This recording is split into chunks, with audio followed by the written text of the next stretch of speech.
Monsieur Bayala, comment vous percevez les différentes manifestations de la France-Afrique?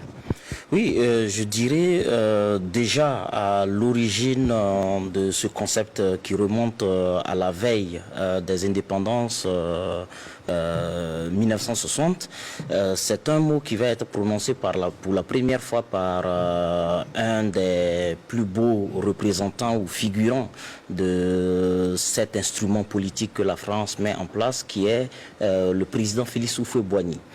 Le président Félix Houphouët-Boigny hérite d'un désir de la survie de la France lorsque les pays africains désirent leurs indépendances. Ça met un terme à un processus où la France avait pour propriété privée et personnelle les populations africaines, leurs matières premières et leur territoire. Elle se donnait tout le loisir à elle seule.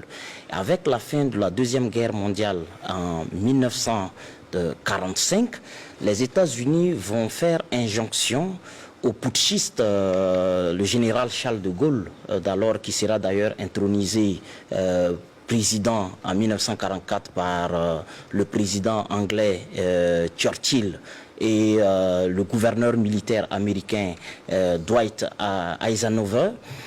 Et cette injonction va éclater les gros profits que la France tirait de l'exclusivité des colonies qui étaient sous son couvert.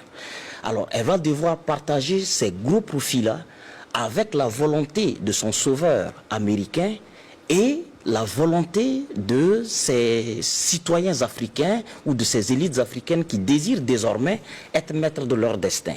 Même si on sait que ces indépendances accordées l'ont été sous le couvert de la communauté française d'Afrique à travers le référendum de 58, on remarque que pour garder le cap et continuer à gagner, il lui faut mettre en place des instruments. Elle va bénéficier d'atouts structurels que sont les élites militaires qui ont combattu à ses côtés dans la guerre d'Indochine, dans la guerre d'Algérie, dans la guerre de la Seconde Guerre mondiale. Et cette institution de militaires qui étaient des soldats français avec la nationalité française et également des élites politiques qui vont prendre la tête des jeunes États français, qui sont des citoyens français. Il faut le préciser. C'est-à-dire que désormais, ce n'est plus cette démarche d'une France qui est là par elle-même. Elle passe sous le couvert de citoyens noirs africains qui baissent un peu la tension de leur population, qui sont prises dans une sorte de nébuleuse où elles ont l'impression qu'elles ont en face leurs cousins, leurs tantes et pères, qui ne va pas leur imposer l'atrocité et la violence de l'exploitation que le blanc et les gouverneurs blancs leur imposaient. Donc pour entretenir cette survie, alors on va, avant 1960, le concept était déjà déroulé. Et on fera en sorte que ces indépendances tombent entre les mains d'une élite politique dont les caractéristiques majeures, c'est qu'elles mettent en avance les intérêts français au détriment des intérêts des jeunes nations. C'était le critère pour être retenu ou pour arriver comme chef d'État.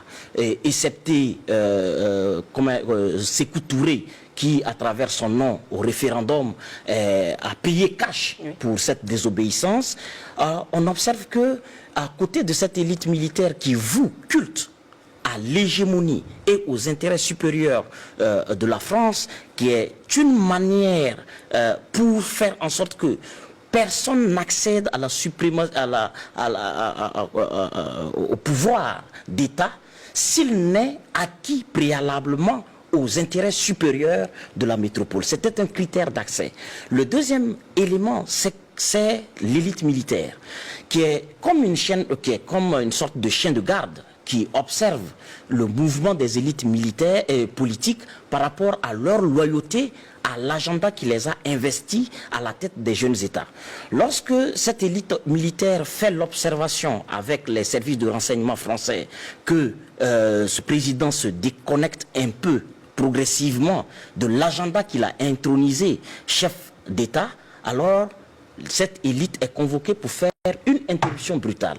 L'introduction des coups d'État en Afrique prend forme à travers et dont le but est d'améliorer comment par la politique, par les relations de défense et militaires, par l'économie, continuer à avoir main basse sur les pays africains.